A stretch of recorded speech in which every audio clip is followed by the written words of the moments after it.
All right. Glad to see you all here this evening. Just to give you the layout, right? We have 10 weeks of N4C, but we lose 3 to first Sunday, right? We always have N4C right after church. So we'll lose 2. But then the last N4C is just the pizza party. So we have 7 units, right? So today will just be an introduction, right? We're going to just kind of overlook all of it, and then next week we'll start with chapter 1, and then when we get to chapter 6, N4C will be over. So Daniel breaks out really well into 6 versions because 1 through 6 is all narrative, right? Tells the stories. And then 7 and on is Daniel's visions. And while those are very interesting, I'll leave that for somebody else to do at some other time. So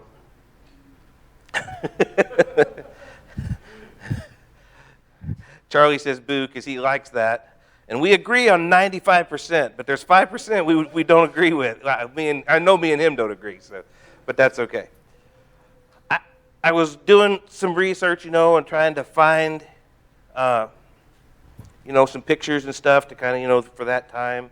And I actually, some archaeologists discovered that they could take pictures back then, and they found a picture of the giant statue, right, that they had to bow down to.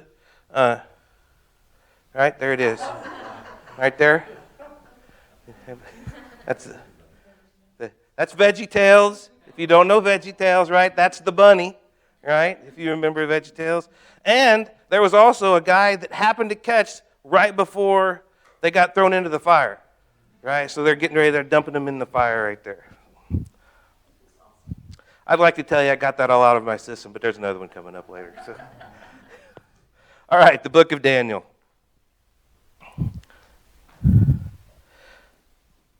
Daniel, the word actually in Hebrew means God is my judge, which is a hint of one of the key themes that God will judge the nations of men. Daniel was a person of deep and abiding faith, a great example to us. Starts out our story next week. He made a decision to go against the flow, right? He was given the opportunity, and he says, no, I'm going to stand. I'm going to do it God's way. Great example to us. And then he gets older. He is threatened, challenged in his faith, and he says, I'm going to serve God. So I think there's a lot of good things that we'll be able to pull out of Daniel's life. God blessed Daniel because of his faith. He actually rose to become to great heights in the kingdoms of Babylon and Persia. All right? And who else rose to great heights in kingdoms that were not Hebrew or Israel? Esther, Mordecai, Joseph, right? Those are all the ones I think of. There's something about that God uses his faithful servants in positions of great authority when it seems like they shouldn't be there, but God uses them anyway.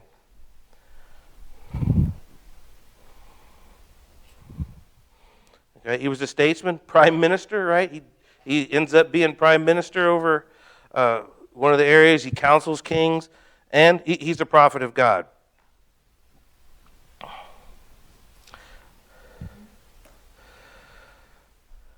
Okay, just so we know, we're going to try to fix when is this happening, all right? He was contemporary with 2 other great prophets, some of the minor ones, but we'll just dwell on Jeremiah and Ezekiel were around. They overlapped some, but they were all, this is when the time frame, right? This is the very beginning thing we're going to talk about next week is Jerusalem.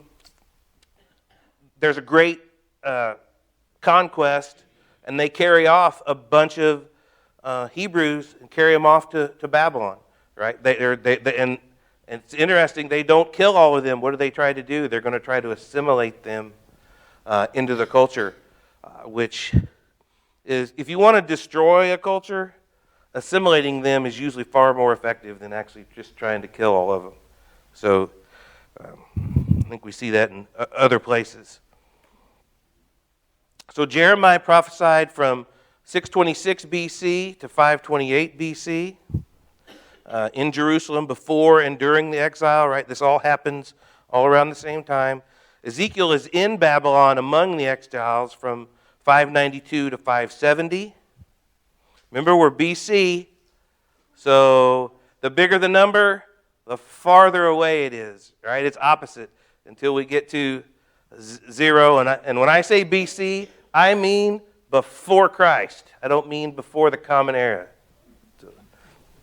Sorry, that's a little education joke right there. But BC, so year 0 is when we suppose Christ was born. And so then the years get bigger going back. And then once we get to 0, then the years are coming forward. So this is how to place it. Daniel was in Babylon starting around 605. And then he died in 536, where you kind of look at the numbers. That's about they're relatively sure. We really don't know too much about him. We're just kind of told what he goes through and what he does. He's obviously, because all these guys that they took back were not the guys out of the poor side of town. These were the scholars, right? These were the guys going to Harvard, or the best athletes. They were taking the best to bring them to put into the court of Babylon. I see some of you furiously trying to write notes. I make a commitment. As soon as we get done, I will put this on the resources, so you can have this if you missed something. Anyway, he's probably 15 when he gets taken to Babylon, so a very young kid. Daniel was taken away with many others, was taken his family to be trained in the courts of Babylon.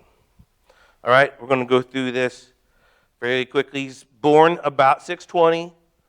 Again, this is a long time ago, so these dates are but approximately 620. All right, 15 years later, Daniel, along with his friends, Hananiah, Mishael, and Azariah, we probably, unfortunately, know them better as Shadrach, Meshach, and Abednego. And again, you could just know them as Rakshak and Benny if you've seen a VeggieTale or two. All right, he's taken to Babylon. They're ordered to, they bring them in, they give them all the finest foods, and they're trying to make them Babylonians. Right, they're trying to make them turn away completely from their being Hebrew and trying to just fold them into the society. That's in Daniel. We'll talk about that some more next week. So 602, they go through a 3-year internship, right, or indoctrination, re-education camp. Maybe that might be the way to put it, right, to transform the way they think. Okay, then Daniel starts to come to prominence when Nebuchadnezzar, who's king of Babylon, has a dream about a statue made of gold, silver, bronze, iron, and clay, and we'll get to that and talk about that. And then in 589, Nebuchadnezzar begins the final siege of Jerusalem, right? He's going to finally completely take it over. Go all the way back to 2 Kings for that. 586, Jerusalem, they destroy the walls, and the Babylonians destroy Jerusalem. They destroy the temple, the palace, completely, right? They just bring everything to the ground, and whoever's left, they bring back to Babylon, and there's a remnant there, but there's not much for them to take care of, right? Everything has been destroyed. All right, around this time, in the Sermon of the Story, Nebuchadnezzar makes a golden statue of himself and orders everyone to worship it or be thrown into a furnace. And so one of I think the most powerful stories in the Bible with Shadrach, Meshach, and Abednego, they refuse to do it. They have a line in the sand and said, "I'm only going to go this far and no further." And they get thrown into the fiery furnace. And again, we'll come back to that story in 3 weeks, 2 weeks. Yeah, today, 3 weeks. Sometime around here, Nebuchadnezzar has a little crisis of mental health, right? He experienced visions of a tree and being driven away from health, losing his sanity. Really interesting story, like very descriptive story, and just I think it will just maybe we can learn something from that. I'm sure we will. But he praises God, and after 7 months, God restores mostly, right? He's still Nebuchadnezzar. All right, so Nebuchadnezzar dies, and this guy, Nabonidus, becomes king of Babylon, but not for long. When Nebuchadnezzar dies, there's actually several guys that come and go. There's nobody really established.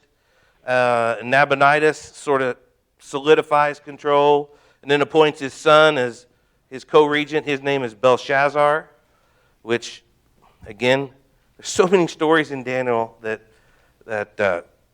I remember from Sunday school, right? Because Belshazzar has the feast, right? Well, we'll get to that, but then he sees the hand writing on the wall, all kinds of just cool stuff. But during this time, this is when Daniel has his first kind of prophetic vision. It's in Daniel 7, 1 through 7, but this is when he has it, but he doesn't tell it till he gets done telling his narrative, and then that's what chapter 7 starts with. He has a vision of a ram and a goat. A voice tells him the meaning, and he's so exhausted he just can't do anything for several days. Belshazzar holds a great feast and mocks, right? He's trying to show that the God of Israel is nothing because he takes all the holy vessels, uses him for his feast, and that's when the hand writes on the wall. And almost immediately after, he's killed by Cyrus of Persia. Babylon is completely overrun by the Persians. There's always a bigger bully, right? And so Persia just overruns Babylon completely. Cyrus captures Babylon, and then he's the emperor of Persia, but he appoints Darius the Mede as the viceroy or governor of Babylon.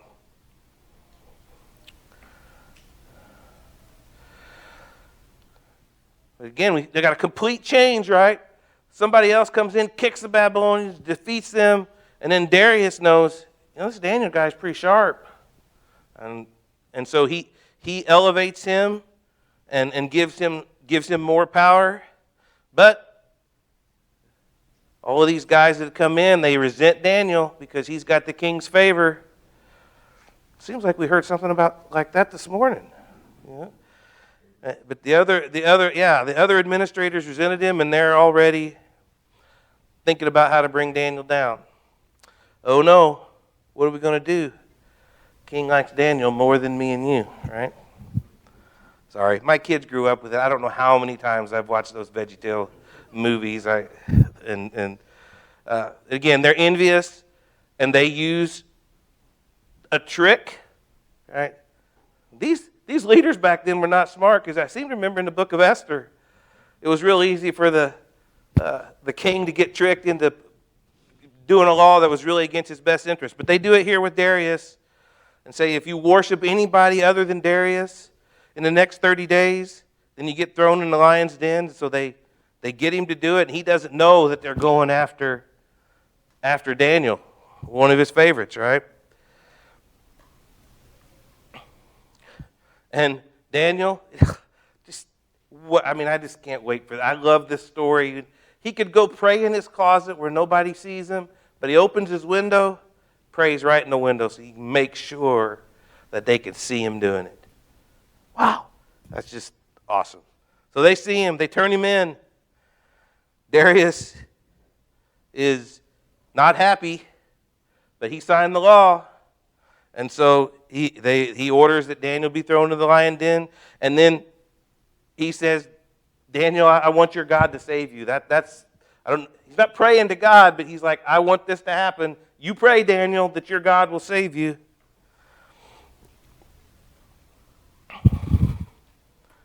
Oh. And of course, God does. And again, one of the great stories of faith. Daniel has a bunch more vision, but he dies about 84 years old, we think, somewhere in 536.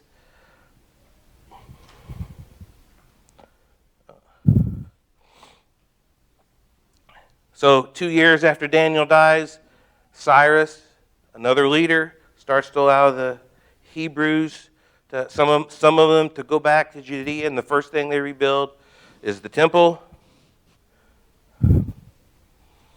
Around 50,000 returned home to Judea, led by a guy named Zerubbabel.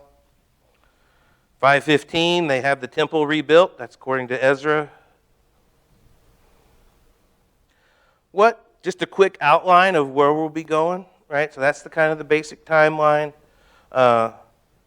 It's really not exactly the same as Esther, but it pretty much is that God is provident and God is sovereign over the affairs of the world. And God is going to use his people in the midst of a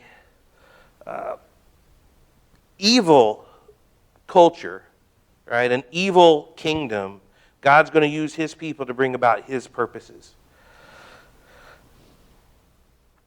So next week we're going to talk about Daniel and his right. This is Hananiah, Azariah, and Shadrach, Meshach, and Abednego. Yeah. Azariah, that was the other one. But I was going to try to keep using the Hebrew names, but it's just going to be impossible. We all grew up with Shadrach, Meshach, and Abednego, right? But Daniel and those three, and their determination to be pure and not live like the Babylonians live, and willing to say, hey, we're going to do it God's way. If it doesn't work, then we'll do it your way. But we all know how that's going to turn out, right? God's way is the best way.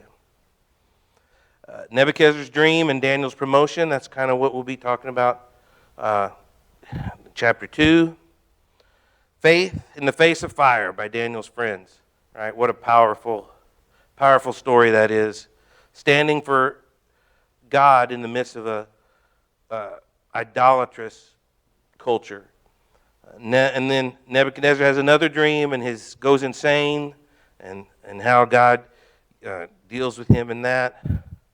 Then the next chapter is the fall of Belshazzar, the writing on the wall, the fall of the kingdom of Babylon. And then the last we'll end with Daniel in the lion's den, that story of Daniel's courage and trust in his God in the midst of a terrifying situation, right? A death, a sure, he's going to die, but God delivers him because God is sovereign and Daniel has faith in God.